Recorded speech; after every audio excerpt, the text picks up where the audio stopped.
Hi viewers, welcome to our channel. ప్రస్తుతం మనతో పాటు సీనియర్ జర్నలిస్ట్ దామ బాల సన్నర్ వారితో మాట్లాడు. నమస్కారం. నమస్తే సార్, మదనపల్లిలో ఒక అమ్మాయి తన ఎఫర్ట్స్ పెట్టుకోవడాన్ని తండ్రి వ్యతిరేకిస్తున్నాడని చెప్పేసి ఆయన చంపేసిన ఘటన ఇప్పుడు అందరినీ కూడా షాక్కి గురి చేసింది. అసలు దీనికి సంబంధించి డీటెయిల్స్ ఏంటి, ఏం జరిగింది, మరి దీన్ని ఏ విధంగా చూడొచ్చు అంటే? మదనపల్లిలో సొంత కన్న కూతురే కన్న తండ్రిని చంపేసింది. సో కన్న తండ్రిని చంపిన కసాయి కూతురు ఇలాగా హెడ్డింగ్లు పెట్టి వార్తలు వస్తున్నాయి. సో ఏం జరిగింది, అసలు ఎందుకు కన్న తండ్రిని కూతురు చంపేసింది? చాలాసార్లు పిల్లలు తల్లిదండ్రులను చంపేసే వార్తలు ఈ మధ్యకాలంలో మనం చాలా వింటున్నాం. దానికి రకరకాల కారణాలు ఉంటాయి. తల్లిదండ్రులు తండ్రి కూతుర్ని లైంగికంగా వేధిస్తున్నప్పుడు తిరగబడి చంపేసిన సంఘటనలు ఉన్నాయి. లేదా తల్లిదండ్రులే రివర్స్లో పిల్లల్ని చంపేసిన సంఘటనలు, పరువు హత్యలు కూడా మనం అనేకం చూసాం. అయితే ఇదొక డిఫరెంట్ స్టోరీ. ఇక్కడ మదనపల్లిలో పిఎన్టీ కాలనీ అంటారు, దాన్ని సొసైటీ కాలనీ అని మామూలుగా పిలుస్తుంటారు. ఆ సొసైటీ కాలనీలో దొరస్వామి అనే ఒక ఆయన ఉన్నారు. ఆయనకి 62 ఏళ్ళు. ఆయన హై స్కూల్లో టీచర్గా పనిచేస్తున్నారు. సో ఆయనకు వాళ్ళ భార్య లత అనే ఆమె 1.5 year బ్యాక్ చనిపోయింది. సో ఆయనకు ఒక కూతురు ఉంది. ఆ అమ్మాయికి 25-26 ఉంటాయి. సో BA-BEd చేసింది అమ్మాయి.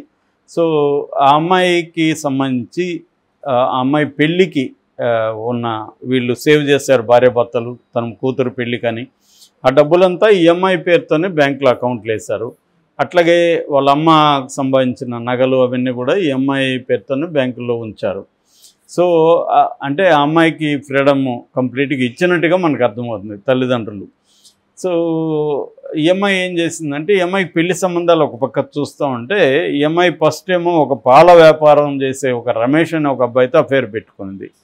అఫైర్ పెట్టుకొని వాడికి నగలు ఇచ్చింది, ఈ గోల్డ్ అది జ్యువెలరీ ఇచ్చింది. దీన్ని తీసుకెళ్ళి వాడు బ్యాంకులో పెట్టి 11,40,000 రూపాయలు అప్పు తీసుకున్నాడు. ఆ తర్వాత ఆ డబ్బు ఇల్లు అతను వాడు వెళ్ళిపోయాడు ఈ అమ్మాయి లైఫ్లో నుంచి. ఈ అమ్మాయి మళ్ళీ సాయికృష్ణ అనేవాడితో అఫైర్ పెట్టుకుంది. ఆ సాయికృష్ణ అనేవాడికి 8 లక్షల డబ్బులు ఇచ్చింది మళ్ళీ. సో వాళ్ళు ఎవరు లక్కీ ఫెలోస్గా ఉన్నారు. ఈ అమ్మాయి ఎవరితో అఫైర్లు పెట్టుకున్నా వాళ్ళకి డబ్బులు ఇస్తుంది ధారాళంగా. మామూలుగా రివర్స్లో ఉంటుంది, అమ్మాయిలు అబ్బాయిలకి ఇస్తుంటారు, ఇక్కడ ఈ అమ్మాయి అబ్బాయిలకి ఇస్తుంది. దాని తర్వాత వాడితో కూడా బ్రేకప్ అయిపోయింది. తర్వాత హరీష్ రెడ్డి అని ఇంకొకటితో ప్రజెంట్ పెట్టుకునింది.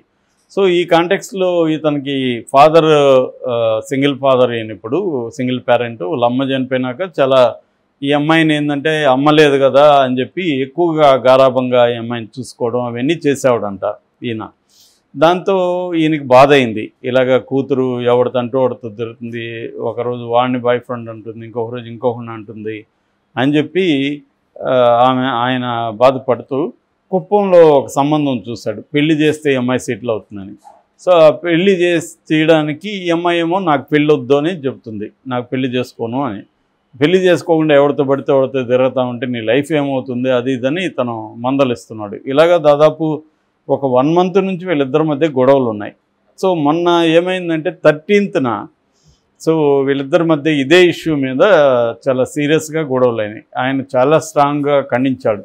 నీకు మేము ఇంపార్టెన్స్ ఇచ్చాము, డబ్బులు నగలు అన్నీ ఇచ్చాము, నువ్వు అవన్నీ నీ బాయ్ ఫ్రెండ్స్ తగలేసి ఒక్కడితో కాకుండా ముగ్గురితో తిరుగుతున్నావు, ఏంటిది, నువ్వు నా కూతురువేనా, నిన్ను పెంచింది నేనేనా, ఇలాగ ఆయన బాధను ఎక్స్ప్రెస్ చేశాడు. దాంట్లో వీళ్ళిద్దరికి గొడవలైంది.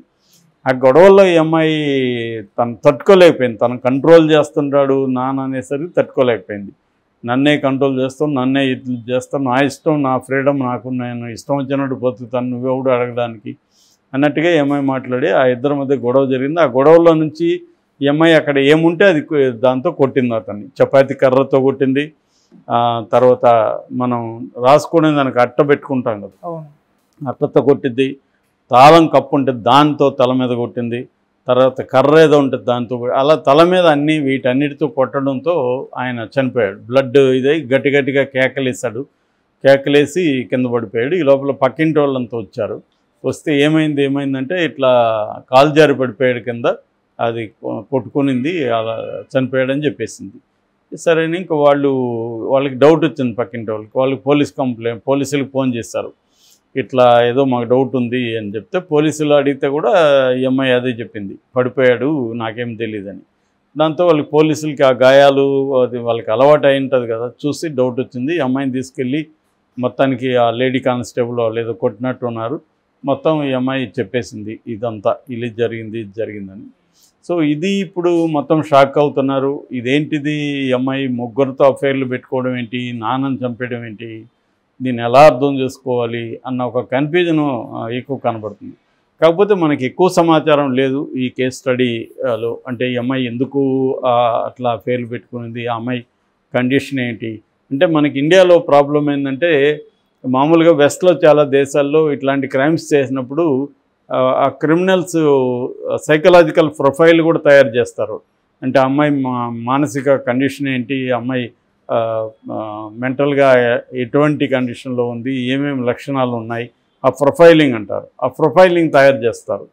కానీ మనకిక్కడ అటువంటి వ్యవహారం లేదు. సో కాబట్టి ఈ అమ్మాయి కండిషన్ ఏంటి, వాళ్ళతో ఈ అమ్మాయికి ఎటువంటి రిలేషన్షిప్స్ ఉంది అవన్నీ తెలియదు. కానీ బ్రాడ్గా మనం చూసినప్పుడు ఈ మధ్యకాలంలో అమ్మాయిలకి ఇండియాలో ఒకటి ఫైనాన్షియల్ ఇండిపెండెన్స్ రావడం, తర్వాత ఓల్డ్ ట్రెడిషనల్ వాల్యూ సిస్టమ్, అంటే ఇంతకుముందు శీలం గీలం అనే ఇట్లాంటివి ఉండే పేట్రియార్కల్ సొసైటీలో విమెన్ని అణిచిపెట్టి ఉండేవాళ్ళు. సో అవన్నీ ఇప్పుడు బ్రేక్ అవుతూ వచ్చాయి. కొత్త జనరేషన్ పేరెంట్స్ వచ్చారు, వాళ్ళు కూడా కొంత చదువుకున్న పేరెంట్స్. సో వాళ్ళు ఏంటంటే బ్రాడ్గా ఆలోచించడం, పిల్లలకి ఫ్రీడమ్ ఉండాలనుకోవడం. ఇప్పుడు ఈ తండ్రి చేసింది అదే కదా వాళ్ళకి. నిజానికి అమ్మాయి పేరుతో డబ్బులు వేయాల్సిన అవసరం లేదు, కానీ ఆ అమ్మాయి దగ్గర ఉంటే మంచిది అన్నట్టుగా ఈయన చేశాడు. దాంతో ఆ అమ్మాయి పిచ్చలుడిగా బాయ్ ఫ్రెండ్స్కి డబ్బులు ఇవ్వడం మొదలుపెట్టింది. యాక్చువల్గా ఒక వ్యక్తి మల్టిపుల్ రిలేషన్స్ పెట్టుకోవడం అనేది అది ఏజ్ ఓల్డ్దే, అదేమి ఇప్పుడే ఈ సమస్య రాలేదు. ఈ ఏజ్ ఓల్డ్ నుంచి ఉంది, ఎప్పటి నుంచో కూడా మల్టిపుల్ రిలేషన్షిప్ అనేవి కామన్. కాకపోతే పేట్రియార్కల్ సొసైటీ అంటే పితృస్వామ్య సమాజంలో స్త్రీలకి అవకాశాలు తక్కువ ఉంటాయి పెట్టుకోవాలనుకున్నా. ఎందుకంటే వీళ్ళకి పబ్లిక్ లైఫ్ తక్కువ ఉంటుంది, అబ్బాయిలతో పరిచయాలు తక్కువ ఉంటాయి గతంలో. సో మగవాళ్ళకి ఎప్పటి నుంచో ఛాన్స్ ఉండేది. సో ఇప్పుడు అది విమెన్కి కూడా వచ్చింది. విమెన్కి కూడా పబ్లిక్ స్పేస్లో వాళ్ళ విజిబిలిటీ పెరిగింది, వాళ్ళకి ఫైనాన్షియల్ ఇండిపెండెన్స్ పెరిగింది, ఎడ్యుకేషన్ వచ్చింది, వాళ్ళకి ఛాయిసెస్ పెరిగాయి. రెండవది సోషల్ మీడియా రావడంతో ప్రాక్సిమిటీ విత్ బాయ్స్ని పట్టుకోవడం అనేది పట్టుకోవాల్సిన అవసరం ఆల్రెడీ క్యూలో ఉంటారు. ఎవరినో ఒకరిని వీళ్ళు ముందుకు జరిపితే చాలు, నువ్వు రారా, లేకపోతే నువ్వు పక్కకి వెళ్ళి నువ్వు రా అని జరిపితే చాలు, అంతమంది ఉంటారు ఒక మామూలు అమ్మాయికి కూడా. ఈ అమ్మాయి అందంగా ఉంది, సో ఖచ్చితంగా ఈ అమ్మాయికి కనీసం ఒక 20-30 మంది అక్కడ ట్రై చేస్తుంటాడు. అందులో ఈ అమ్మాయి సెలెక్ట్ చేసుకుంటే చాలు అనమాట. అటువంటి ఒక సిచ్యువేషన్ ఇవాళ అమ్మాయిలకు ఉంది. అమ్మాయిలకు కూడా it's not an easy thing. మనం అనుకుంటాం ఈ అమ్మాయి కొవ్వెక్కింది, చాలామంది అంటుంటారు కొవ్వెక్కి ఇలా చేసిందని. కొవ్వెక్కి అని కాదు, సిచ్యువేషన్లు ఇలా ఉన్నాయి వాళ్ళ అమ్మాయిలకి. అమ్మాయిలకు కూడా వై ఆల్ ద ఫన్ అనే ఏదో యాడ్ ఉంది కదా, బాయ్సే ఎందుకు అనుభవించాలి, మనం ఎందుకు అనుభవించకూడదు అన్న ఒక ధోరణి ఉంది. దాంట్లో ఏమి మనం మోరల్గా ఎవరిని జడ్జి చేయాల్సిన అవసరం లేదు. ఇక్కడ బాయ్స్ చేసినప్పుడు మనం ఏమైనా ఖండించామా, ఇప్పుడు విమెన్ చేసినప్పుడు ఎందుకు ఖండించాలి? ఇక్కడ అది కాదు, ప్రాక్టికల్ ప్రాబ్లమ్స్ ఏంటి, దీనివల్ల వస్తున్న సైడ్ ఎఫెక్ట్స్ ఏంటి, మల్టిపుల్ రిలేషన్షిప్స్ వల్ల బాయ్స్కైనా ఉమెన్కైనా వస్తాయి. ఉమెన్కి మోర్ ప్రాబ్లమ్స్, ఎందుకంటే సొసైటీ ఇంకా అంత అడ్వాన్స్ కాలేదు, అంత మోడర్నైజ్ అవ్వలేదు, అబ్బాయిలు అంత ఇదిగా లేరు. సో ఇప్పుడు ఈ తండ్రి వైపు నుంచి చూసుకున్నప్పుడు ఆయన బలవంతంగా పెళ్లి చేయాలనుకోవడం ఆయన తప్పు. యాక్చువల్గా అమ్మాయికి ఇష్టం లేకుండా అమ్మాయి ఆల్రెడీ ముగ్గురితో తిరుగుతుంటే నువ్వు పెళ్లి చేస్తే అమ్మాయి ఎందుకు కాపురం చేస్తుంది? సో అది ఆయన ఆలోచించుండాలి. ఆయన ఒక కన్న తండ్రిగా ఆలోచించాడు తప్ప దీన్ని ఎవరైనా వాళ్ళ ఫ్రెండ్స్తో డిస్కస్ చేసో సైకాలజిస్టులతో డిస్కస్ చేస్తుంటే కొంత ఆయనకి వేరే ఇవి వచ్చుండేది. దాంతో ఈ అమ్మాయిని ఫోర్స్గా మనం డీల్ చేయకూడదు, ఈ అమ్మాయికి ఏం ప్రాబ్లం ఉంది, ఎందుకు ఇలా ఉంది అనేది ఆయన ఆలోచించుండాలి. ఆయన ఒకే మార్గం అమ్మాయిలంటే పెళ్లి చేసుకొని సెటిల్ అవ్వాలి, ఇదొకటే ఆయన వైపు నుంచి ఆలోచించాడు.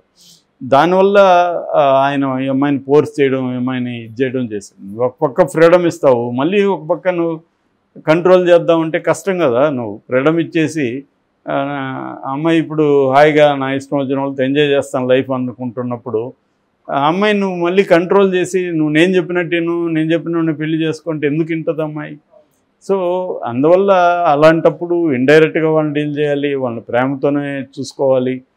వాళ్ళు ఎందుకు అలాగా అమ్మాయి ఎందుకు పెట్టుకుంటుంది అఫైర్స్, అమ్మాయికి ఏం ప్రాబ్లం ఉంది, ఇవన్నీ వాళ్ళు ఆలోచించాలి. సో తల్లిదండ్రులు కూడా.